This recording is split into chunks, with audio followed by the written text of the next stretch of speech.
entertainment. Hey, the fellas that came over here, come rolling this thing. I see everybody, man.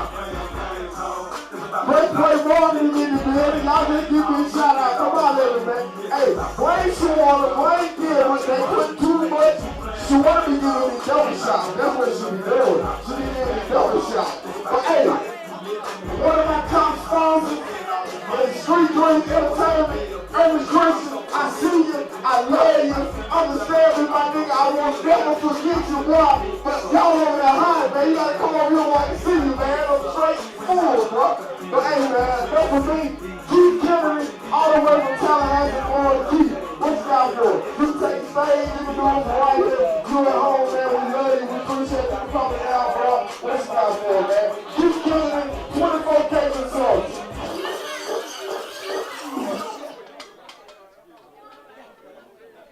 This afternoon. Hey, how's everybody doing this afternoon? Already, man. I came all the way to Albany to come hang out with y'all, man. Because last I heard Albany has some skills. Is that true? So what? Albany don't have no skills? So it's cool. Y'all got skills or what?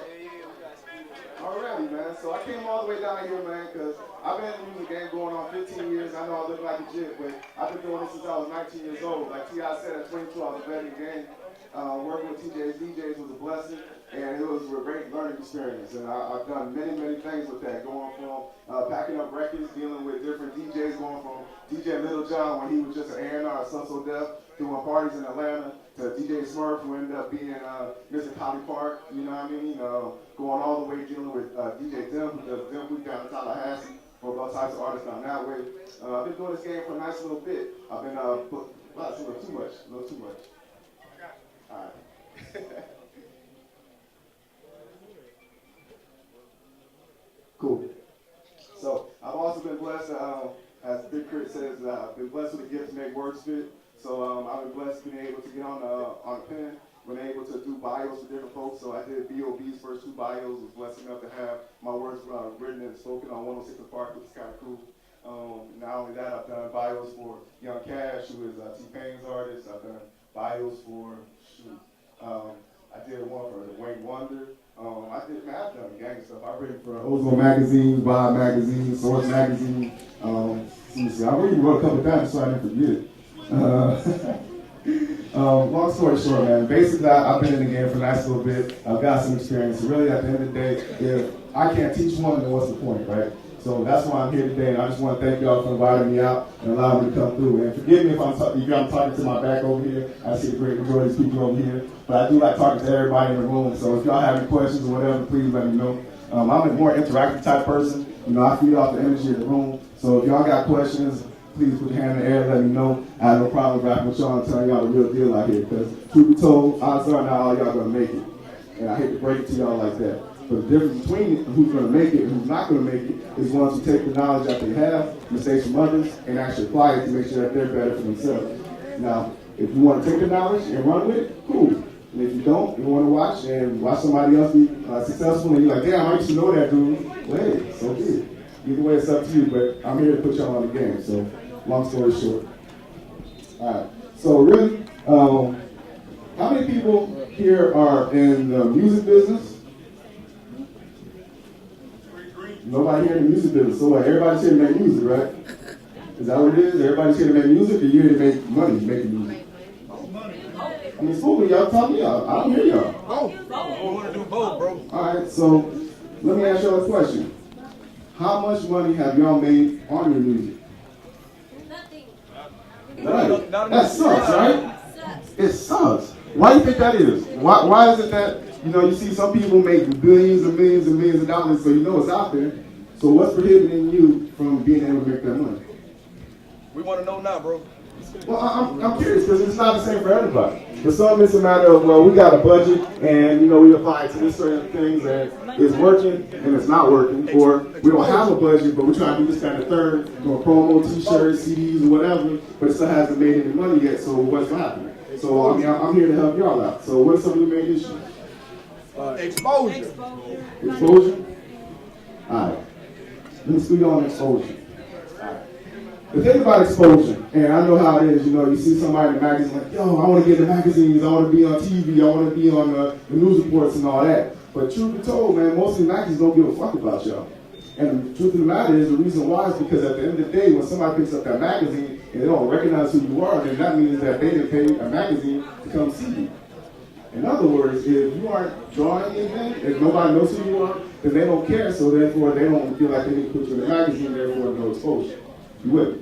So how do you get over that hurdle? How do you get the exposure in order to get exposure, right? It's like credit. How do you get credit without getting credit, right? It's kind of fucked up, but that's the way it is. So, the way to get exposure, you take notes. I see nobody with pens, pads, notepads, or iPads, recorders, or whatever. Preach! Alright. Preach! Alright. At the end of the day, it's based on relationships. How many times have you heard that? Nobody's heard that? It's about relationships? Nobody's heard that? Networking. Man, am I talking to anybody? Alright, cool. So, it's like this. If you're trying to build yourself a relationship and networking in order to gain that exposure, you have to do something in order to be able to be heard, seen, or exposed. Why should somebody come to you, or excuse me, why should you go to somebody if they help you if you're not helping them in the first place? And you know you need them more than they need you. Right? It makes sense. It's like this. If let's say you're working at Best Buy. And somebody's always like, yo, man, I know you work at Best Buy, man, give me that hookup, man. I know you got that hookup. I know you got that hookup. Man, dude, what are you going to do for me? I'm about to lose my job trying to hook you up. Why the fuck should I hook you up? True? So, what you have to do, you have to say, well, okay, cool. Well, since you work at Best Buy, look, I'm working over at fucking McDonald's. So I'll tell you what, I'll bring you over to McDonald's every day. And when you eat, you hook me up, we win. That's how it works. Same the way the game works, especially the way the game works. If you figure out what your hustle is, what you do better than anybody else, or in other words, your niche, and let's say, for instance, it's selling weed. Okay, truth be told, sometimes it is. Sometimes it's a matter of you have access to it. Sometimes you got to hook up on liquor. Sometimes you got to hook up on the best party. Sometimes you just run your city, but you don't know how to get out your city. Well, at the end of the day, these places need all of that. Every magazine writer, somebody on that staff smokes weed. Somebody on that staff drinks liquor. Somebody on that staff likes to hang out or go to different markets to find out what's popping. So you become that person. You become that supplier for that individual. Then all of a sudden you build a friend. You build a network. And then all of a sudden you start getting that exposure. And you may not necessarily have that exposure. You start getting over that hump a little bit. You feel me? Y'all feel me? All right, am I making any sense here? All right. See, this is the type of game I like to put my people on, man. Because at the end of the day, man, I want to see everybody make it. I really do. But odds are, like I said, it's not going to happen. So I want to make sure the odds are in your favor. It's like when you go to Vegas, right? They love you coming to Vegas, but the longer you sit at the table, the odds are you're not going to win. So, next question. Anybody have any other questions? I came all the way out here for y'all, man. I'm here all day for y'all. So, anybody got any questions? Everything got with you, man. Hey, good stuff, man. So, let's see. Now, when I was working over at TJ's DJs, again, it was a beautiful thing. I used to work with a lot of different DJs. How many people in here get DJ rotation every day? How many people would like to get DJ rotation every day? Right? Right? You gotta love those DJs, man, because that's really what it's all about. At the end of the day, you get all the magazines in the world, but if nobody's playing the records, nobody cares, nobody hears about it, right? This goes also for radio stations. Have you ever figured out, dang, why is that dude getting all this radio play, and I can't even get any radio play on my record, right? You ever wonder that? Well, let me tell you this week on Smart Game, right? On the screen? Oh, good stuff. That's my truth enhancer. So, the thing about radio, and I don't know if you guys realize this, but radio is a profitable business. Yes? So, in order for them to stay profitable, they have to make sure they're playing records that people actually care about. And the only ones that they care about are the ones that either A, are getting paid for play, sorry to tell you, or the fact that the people and the public are demanding these particular records. Now, how do you get people to demand your record? Well, the main thing for people to get to demand your records, you got to get the people on your side. And this is where your advantage comes into play. Especially, I see you guys over here with the organized t-shirts. I see you guys over here. You guys are cool. That's cool. The thing about it is, nowadays, these labels are looking for what we like to call microwave records. Records that are prepackaged, easily heated, and already out.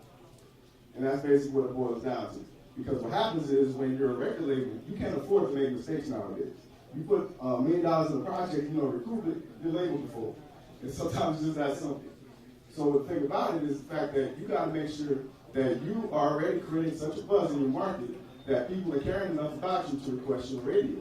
Therefore, the more radio spins you get, the more DJs play your record, then all of a sudden people care more about you, get your exposure, then you start getting those deals that you command and respect. Like, let's say for instance, Cash Money. All right, anybody know how much Cash Money made on their deal at Universal? Their initial deal, anybody? $30 million on their deal. As soon as they inked the paper, they got a $30 million check, right? No, it doesn't work like that.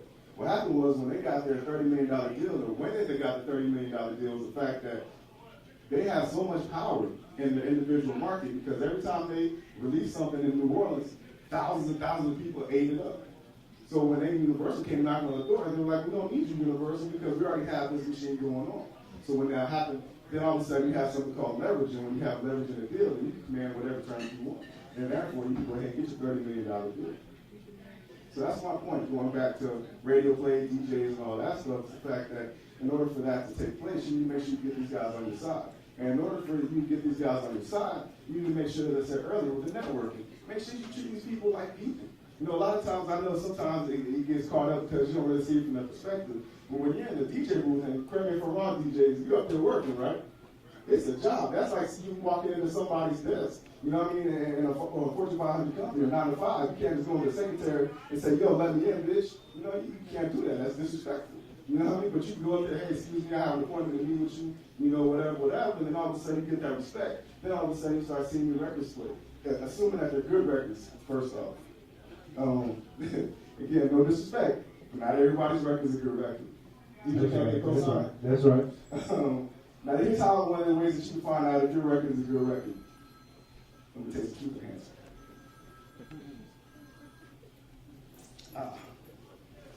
If you are playing your record in the studio and everybody loves it, but nobody outside the studio has heard it, you might not have a good record. And by that I mean, all your homeboys are going to love you and your music just because it's you and your homeboys. And that's great.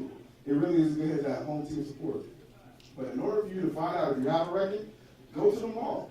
Have your little CD player stay outside, with a boombox or whatever, just play for random people. And if they're vibing your record, odds are you have a pretty good record. Now, if you're playing your record and nobody hears it or nobody cares about it, odds are you don't have a good record. And then also there's another way for you to get and go with the DJ. Ask their feedback. This is what they're there for. They love giving feedback on records. If you approach it correctly, if you're cool with them, they'd be more than happy to tell you if your record is any good or not. But the trouble is, if you approach a DJ as if that you expect them to play a record, or hey man, you have to play my record because I know you, or hey man, you the record DJ in the market, you got to play my record, then they're not even going to rock with you because you're assuming them. It's like you're going out with a date with a girl, and all of a sudden you put a condom on the table before the appetizers on there. You know what I mean? Women get offended by that because they assume that you automatically get it. Well, DJs do the same way. You feel like you're automatically going to get it. Well, then hey, it's not going to work like that. You got to make sure that you respect the DJ in that way. Really? Am I making any sense? All right. Anybody got any questions? Comments, concerns? Yeah, we're getting ready to promote the 30 markets in the southeastern United States. Nice. And we just introduced you an opportunity that I personally wasn't aware of because of my ignorance. But can you explain the value of music servers to the radio industry nowadays? Music servers such as? Newmusicserver.com. My friend asked the question, what is the value of music servers in the music industry today, correct? The value is this. It's almost like having a double-barrel shotgun versus 9mm. You can get one shot if you sit down at the computer and email one person at a time, which is cool. Or you can go to one of these music servers and they hit everybody at one time. That's awesome because that's more cost effective for you, and in addition, that's less work for you because it's already being circulated without you really having to put too many buttons on it. Now, the downside of that is the fact that because it's such a mass organization, a lot of times people kind of delete it before they get a real shot. You understand? Especially if you're on the receiving end of all these email servers. And I tell you, man, it's hard work going through all these emails I get. But For those who are really interested, they will. But that's only as good as a follow-up phone call that you make. You understand? And that's another point I want to make too, is the fact that, you know, it's great to hit somebody up. It's great to, you know, build and establish a relationship and have somebody play your record one time. But the key is to make sure that you get them to play it 2 times, 3 times, 100 times. And the way to do that is to follow up and to follow through. I can't tell you how many music conferences I've been to, put on, and so forth. Yeah, man, I got your number, man, I'm hit you up, yada, yada, yada. You never hear from them again. And then all of a sudden you wonder why they fall off, or, you know, they hit you up 10 months later. Hey, man, you remember me from whatever? Nah, man, I don't remember you. You know what I mean? Like, you know how many people I met between now and then? You know, but if you hit somebody up for 3 days, I say 3 days max, no more than a week. After whatever time you meet them, put something on the back of your note card. Put something on the back of your, the business card that you got from them, or on your phone. You put the information. Yeah, met so and so in the parking lot. Met so and so at the music conference. We spoke about this, that, and the third. And when you call them up, remind them of that. And I tell you, if you do that, you'll get so much mileage. And off top, you're already going to be ahead of competition, because a lot of times they don't even have to follow up. Like, man, trust me, Mr. DJ, how many times somebody gets your information? Very seldom, very seldom. And how many times out of those percentage of people really follow up with that information? Well, you know, it's like a lot of people come to you and ask for the information, you know, but you never hear back. And that's what I mean by very seldom. Very seldom do they actually use it. Right, so check this out. So imagine this, right? If you got 10 people in the market doing music, and out of those 10 people, you are the only person to follow up, that means that you already got a leg up over 9 people in your competition. And how many people you know in the market that rap? Who doesn't rap? You know what I mean? So imagine out of all the cats, nobody else reached out, and you're the one that does. All of a sudden, everybody's gonna remember who you are. Oh yeah, that's that dude that hit me up. He was cool as fuck, man. I don't know why. I remember him on playing his record, and it works like that. You'd be surprised at how far common sense, good work ethic, and common respect will go. Because so many times it's forgotten whenever you're dealing with somebody in the music industry, and it's sad, but it's true. Am I making sense? Plenty of sense, plenty of sense. All right. Next question, comments, concerns. Paid radio play. What about it? Let me look around the room.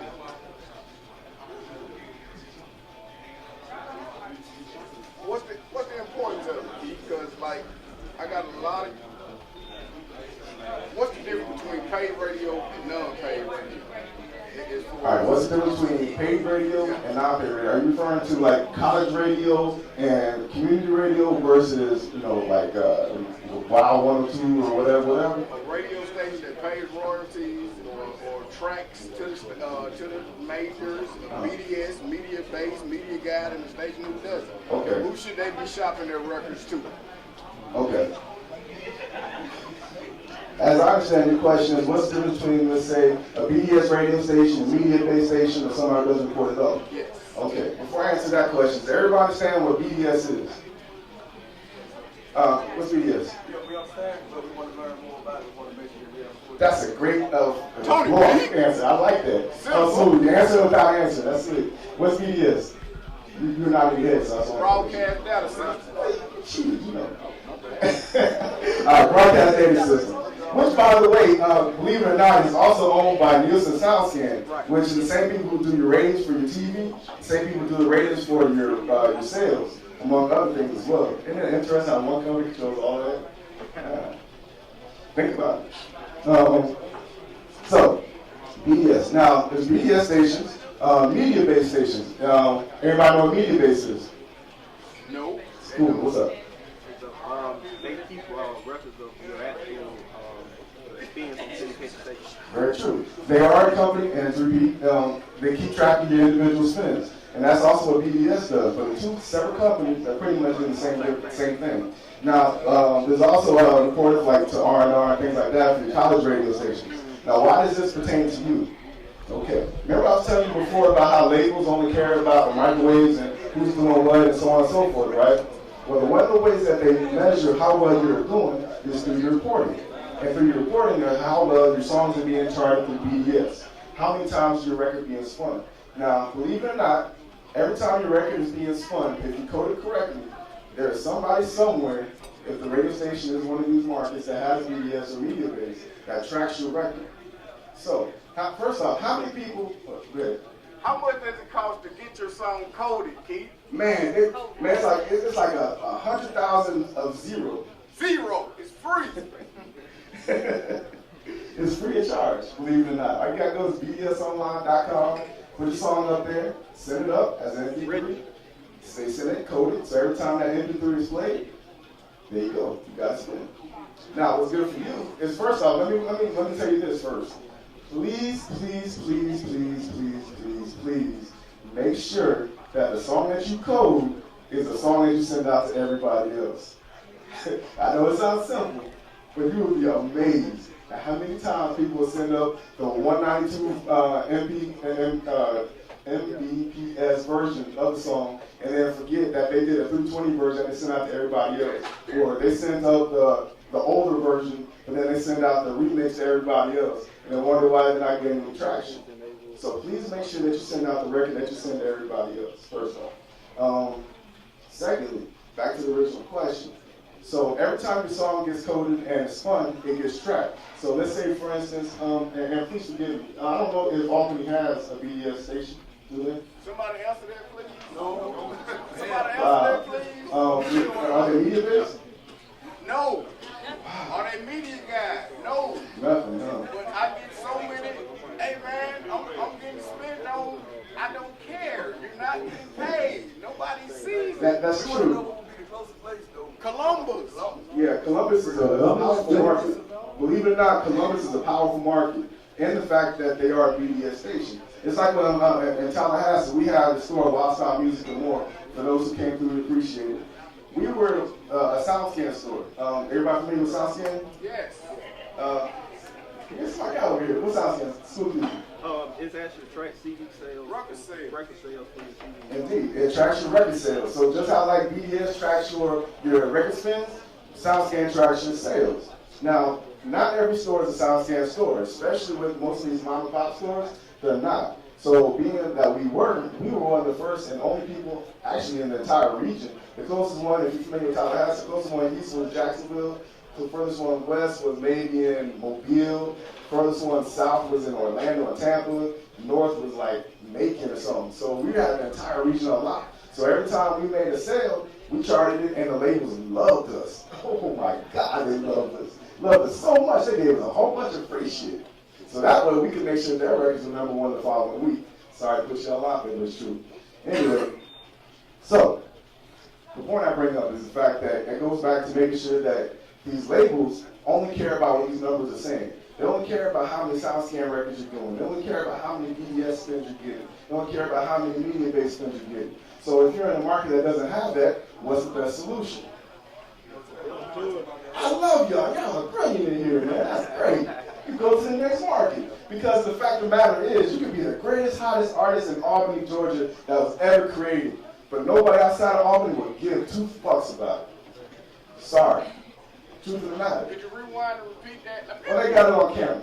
So if they want to repeat, they can do that. But I'll go ahead and bring it back. At the end of the day, if you're in the market and you're the best in that market, but nobody outside the market knows about it, nobody gives a fuck outside that market. And if you want to be the best person in that market, that's your goal in life, great, I'm happy for you.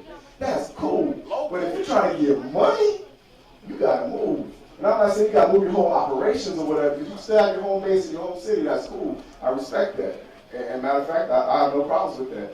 But you got to make sure that you yourself as a movement are moving outside your borders. Because if you're not going to get money. You're not going to get the respect that you crave. You're not going to get that big deal that I know that you guys want. And at the end of the day, if you're not doing that, then you might as well give up now because you've already wasted your time and your money. Amen. School, what's up? Amen. Oh, amen, indeed. Indeed. So how do you move to these different markets? Well, the same way that you're doing here in Albany. Same way you're doing in Tallahassee, same way you're doing in Valdosta, wherever you are. You got to make sure that you take whatever movement that you're doing in that market and then go to the next city over. And then the next city over, and the next city over, and next thing you know, you're booming in Atlanta. I mean, how many cities are here between here and Atlanta? You got, what, going northeast, Valdosta, then you got Albany, Macon, Columbus, Savannah, Augusta, and Atlanta. And Macon, don't forget Macon, because they got 2 I said stations in Macon. it. Oh, my bad. See, that's the point. So there you go. Now you just mapped out how you get to Atlanta. That's it. Boom. If you get all those markets jumping and everybody in the markets are buzzing you, Atlanta's gonna be calling you. Yo, I heard you this, that, and the third. Hey, can you come up here with me and talk? Hey, I got this so-and-so, he's doing this, boom. Next thing you know, you're on everybody's record. You're the one getting this attention. You're the one that's finally achieving the goals and the dreams that you have in life. You know what I'm saying? Hey, trust me, I'm that same dude who a few years ago, I was sitting watching BET, watching Biggie Smalls and Puffy talking about Juicy. Like, dog, I want that life. You know what I mean? I don't want that. But if you're going to want something, you got to put the time and effort in to make that happen. If all you're doing is sitting at the crib, making records, that's cool. But if you're trying to make it, dog, you got to get out here. You got to get in the streets. You got to get in other streets. You got to be able to expand your horizons. And if it feels funny, like if it doesn't fit, if it's not comfortable, that's great. Because if you're comfortable, you're not winning. That means you're not growing. If you're not growing, you're dying. Truth of the matter. If your movement is not growing, the only thing it's going to do is either stay up or shrink. Next question. Shoot. Is there anything wrong with another market, like another area is taking in your music better and give you a better response than your home city? Is there anything wrong with taking that market first and then moving back to it? No, there's nothing wrong. At the end of the day, your job is to get fans. You know what I mean? At the end of the day, if you're not getting fans, then it's over. So if your fans in another city, then cool. Go to that next city and then do what you got to do to continue to build upon that. And then once you do that, and then the next thing you know, you might get a whole other set of fans that put you onto a different city that you didn't even know. You know what I mean? Like Papa Duck. Papa Duck is out of South Florida. I don't know if anybody's familiar with Papa Duck. He's one of those underground artists like yourself who's out there hungry and eating and working, making music and getting on the road and doing his thing. But never in life would I have ever imagined that he would be the man in Alabama. I would never in life. But at the end of the day, Alabama's buzzing, so you go to Alabama, you eat. Like, Alabama money is the same money that they spend in Florida, is it not? Last I checked, we're all in the same currency since what? The continental United States, but that's a long time ago. You got a question? Okay. What's up? Digital sales. Okay. How would that attract automatically sound scan? Question is, do digital sales have about the same weight as sound scan and things like that? Yeah. Thankfully, nowadays, you guys are in a great position. Believe it or not, the 21st century is one of the greatest things that's ever happened to the independent music scene. Because of the fact that you have online sales, because of the fact that you have a computer and internet access to reach millions, if not billions of people all around the world. And before, it used to be a situation of the only way you could get burned is to go and be in your local market, go to the next market, to do physical movements. But now that the internet is buzzing, oh my God, man, you guys don't even understand how lucky it is right now, man. Now, for instance, did you realize that the internet is open 24 hours a day, 7 days a week? Did you realize that the internet is available throughout the entire world? Did you realize that there are people in India, Pakistan, Iran, Syria, you know what I'm saying, with internet access? So imagine when people like in Tokyo, or let's say California or Canada, all these cats got it. So that means that no longer, if you're in your market, where if your store closes at 7 at night, 9 o'clock at night, and you can't make money. Nowadays, you can make money while you go to sleep. You wake up, you look at your PayPal account, PayPal says you got a check. How beautiful is that? How many people want to go to sleep one day and wake up with more money than they had when they woke up? You feel me? Isn't that what it's about? So the internet right now is one of the most beautiful things that you can have running. But the other thing about it, the downside about it, is the fact that just how like you can work for you, it works for the next man. So now not only are you competing against everybody in the market, but now you're competing against everybody else in the world. So how you get above and beyond that? Now, anybody know what a niche is? What's a niche? Exactly, something that you're good at better than anybody else in the world. And the reason why is because you hone your craft so much that somebody would rather pay you to do it than to do it themselves. And if you find something like that, man, you're great. Because that means that you're earning a reputation and a buzz for yourself. And that means that you're also generating revenue. And the same way with music. Music is building a niche for yourself. So like, for instance, you see how everybody's talking about, yeah, you got to have a movement, you got to have a brand, you got to do this, that, and the third. All that boils down to is you got to find your individual niche that makes your movement, your music better than anybody else in the world, enough that somebody will be more than happy to give 99 cents, $5, $10, to you in order to hear your music. That's all it is. How do you build a niche? Now, musically, I hate to break it to you once again. I school it like this. How many people, when they were little kids, wanted to be in the NBA or be in the NFL? Cool. Now, out of that, when you got to high school, how many of those people still wanted to be in the NBA? Or, okay. Now, when you got to college or the college age, and you still wanted to be in the NBA and all that, you start seeing the hands fall down further and further, because by the time you get older, you realize that not everybody's going to be in the professional ranks. It's the same situation in the music game. When you're in the basement and everybody's making music, it is great. But then you realize, well, okay, maybe it does take a couple dollars in order to make it. So now all of a sudden, some people fall off. Now all of a sudden, the group gets smaller and smaller and smaller.